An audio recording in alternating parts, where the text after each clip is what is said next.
Tu l'as sans doute remarqué, éliminer des graisses prend toujours plus de temps que prévu. Mais ça, c'est si tu as la chance de ne pas complètement stagner au bout de quelques semaines. Dans cette vidéo, je vais te montrer les deux erreurs les plus probables à cette sensation de lenteur, mais aussi comment accélérer les résultats. C'est des erreurs qui sont très peu développées sur le web, des erreurs qui vont te bloquer dès les premiers jours ou au bout de quelques semaines, et qui sont partagées par 90% des personnes qui veulent éliminer du gras sur le ventre. La première erreur qui te ralentit dans ta progression, c'est de mettre trop de temps à réagir. Pour beaucoup de personnes, perdre du ventre, c'est une affaire de patience. Il y a aussi cette idée que déclencher la perte de graisse, c'est quelque chose qui prend du temps et qu'il ne faut pas s'attendre à obtenir des résultats dès la première semaine. Tout ça est complètement faux. Récemment, j'ai une membre de mes programmes qui m'a envoyé un message en me disant qu'elle avait tenté de perdre du poids ces 2 dernières semaines, mais qu'elle ne voyait aucun résultat sur la balance. Son poids était resté le même pendant plus de 15 jours, et ce depuis qu'elle avait commencé. Alors elle me demandait ce qu'elle devait faire, et elle m'avoue aussi qu'elle n'est pas du genre très patiente. La bonne nouvelle, c'est que dans son cas, ce n'est pas du tout un problème de patience, c'est un problème de balance énergétique. Elle stagnait depuis des semaines parce qu'elle ne dépensait pas assez de calories par rapport à ce qu'elle mangeait.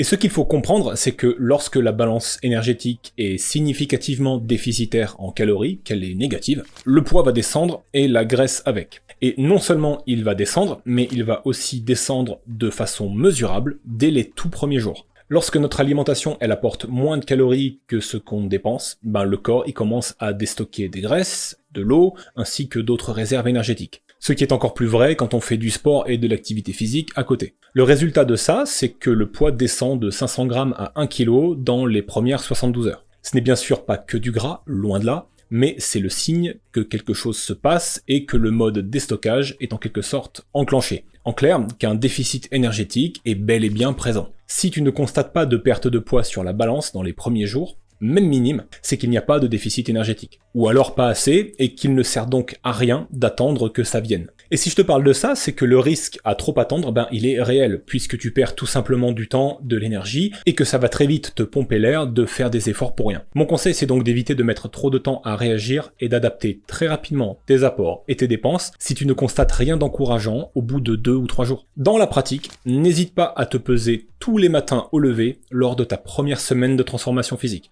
afin de pouvoir constater rapidement si tu vas dans la bonne direction ou pas, et ainsi agir rapidement en conséquence. La patience, c'est quelque chose d'utile pour avancer de semaine en semaine, en attendant que les résultats s'accumulent jour après jour, mais c'est inutile les premiers jours. Il doit se passer quelque chose sur la balance. Ce phénomène de stagnation, il peut survenir dès le départ, comme on vient de le voir, à cause d'un apport qui n'est pas adapté aux dépenses et donc non déficitaire en calories, mais il peut aussi survenir plus tard, après quelques semaines ou quelques mois. Et là encore, si on constate que les progrès sont de nouveau bloqués, il faut agir et ne pas attendre pendant des semaines. Les solutions, c'est souvent de bouger plus et de diminuer un petit peu les apports, en passant par exemple à des sources de glucides moins riches en calories, etc. La deuxième grosse erreur, c'est de n'avoir aucune stratégie pour gérer les écarts alimentaires. Sur le moyen terme, les écarts, ils ont un impact sur les résultats, qu'on le veuille ou non. Mais cet impact peut prendre différentes formes. Il peut avoir un impact faible et ne pas t'empêcher de progresser. L'impact peut aussi être modéré, c'est-à-dire ralentir considérablement les progrès mais sans les anéantir totalement.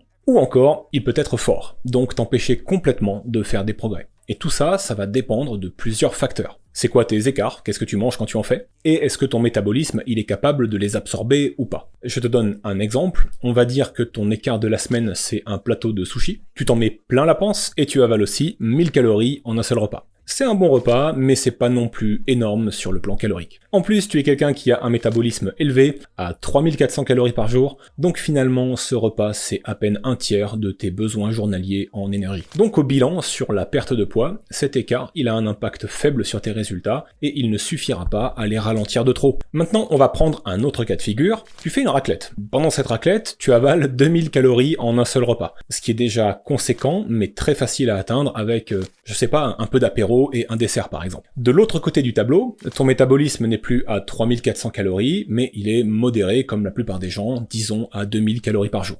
C'est le cas pour 90% des personnes. Alors dans ce cas précis, non seulement ton écart il a déjà couvert tous tes besoins en énergie de la journée en un seul repas, mais dans un second temps, eh bien tout ce que tu auras mangé en plus durant cette journée, eh bien ça va être du surplus calorique. Donc si tu répètes ça 2 fois par semaine en faisant ce style de gros écart, eh bien là je te parie mes biceps que la plupart des résultats que tu auras réussi à accumuler durant la semaine, ils sont balayés, net. Quelle solution contre ça ? On va dire qu'il y en a 2 principales. La première, je l'utilise depuis plusieurs années maintenant, et elle marche très bien, c'est de jeûner les lendemains de mes écarts. Jeûner toute la journée. Tu bois de l'eau, du thé ou du café, c'est tout. Sauf le soir où je prends mon repas habituel. Cela me permet de compenser tout de suite mon écart de la veille, sans devoir passer des jours à faire plus de cardio ou à manger moins de glucides, et finalement transformer mon quotidien en enfer de complexité. C'est une solution qui fait que tu ne progresses pas vraiment le week-end, puisque sur le plan calorique, le dimanche va annuler l'écart du samedi. C'est donc un jeu à somme nulle, mais par contre tu vas pouvoir progresser sur tous les autres jours de la semaine, ce qui fait que ton écart il te ralentit un petit peu, mais pas assez pour annuler tes efforts, loin de là. L'autre partie de la solution, elle se trouve dans ton métabolisme, c'est-à-dire la quantité de calories que ton corps va brûler sur la journée. Plus ce métabolisme est élevé, plus tu compenses facilement et rapidement les écarts, et moins ils auront d'impact. L'exemple que je t'ai donné tout à l'heure avec le métabolisme à 3400 calories par jour, c'était pas un hasard, c'est le mien de métabolisme